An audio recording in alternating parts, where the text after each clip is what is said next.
എന്തായാലും നമ്മുടെ അർജുൻ്റെ കാര്യത്തിലെ ദുരൂഹത മാറി. അർജുനൊരു തീരാ നോവായി മലയാളി മനസ്സിൽ.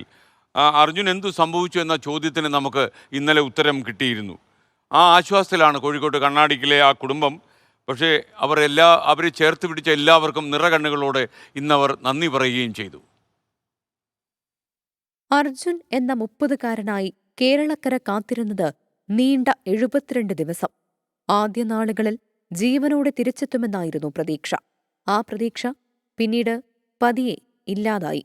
കാലാവസ്ഥ പ്രതികൂലമായത് ഉൾപ്പെടെയുള്ള പ്രതിസന്ധികളെ അതിജീവിച്ച് അർജുനെ കണ്ടെത്തിയപ്പോൾ തിരിച്ചു കിട്ടിയല്ലോ എന്ന ആശ്വാസം. അർജുൻ ഞങ്ങൾക്കൊരൊറ്റ ഉത്തരം അറിയേണ്ടേ ഉള്ളൂ. നമ്മൾ അതായത് ഒരു സാധാരണ ആളുകൾ ഇത്രയും ആളുകളെ ഇടയിൽ കൂടെ ഇറങ്ങി നടക്കണം, എന്നിട്ട് നമ്മൾ മീഡിയന്റെ മുന്നിൽ പോയതും വീണ്ടും വീണ്ടും ഇതൊക്കെ ആവശ്യപ്പെട്ട ഞങ്ങൾക്ക് അർജുൻ എന്താ സംഭവിച്ചതെന്നുള്ളൊരൊറ്റ ഉത്തരം കിട്ടാനാണ്. ആ ഒരു ഉത്തരത്തിലേക്ക് എത്താൻ കുറച്ച് വൈകിപ്പോയി. എന്നാലും നമുക്ക് എല്ലാവർക്കും അത്രയും പ്രതിസന്ധി നിറഞ്ഞൊരു സമയമായിരുന്നു. കുടുംബത്തിനൊപ്പം ഒറ്റക്കെട്ടായി നിന്ന എല്ലാവർക്കും നന്ദി.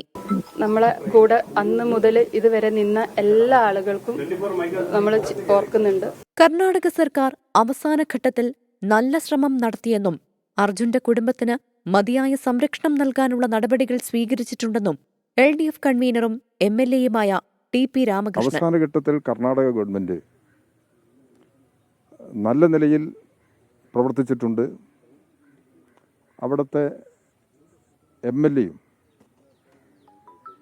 ഈ കാണാതായവരെ കണ്ടെത്തുന്നതിന് വേണ്ടിയുള്ള നല്ല ശ്രമമാണ്. ആ ശ്രമത്തോടൊപ്പം അദ്ദേഹം നിന്നിട്ടുണ്ട്. വീട്ടുവളപ്പിലാണ് അർജുന്റെ സംസ്കാര ചടങ്ങുകൾ. നാട്ടിലെ പരിപാടികളിൽ ഏറെ സജീവമായവൻ, ഒരു വീടിന് ആശ്രയമായവൻ. അവന് അന്ത്യയാത്ര നൽകാൻ നാട് തയ്യാറെടുക്കുകയാണ് കണ്ണീരോടെ. 24 കോഴിക്കോട്.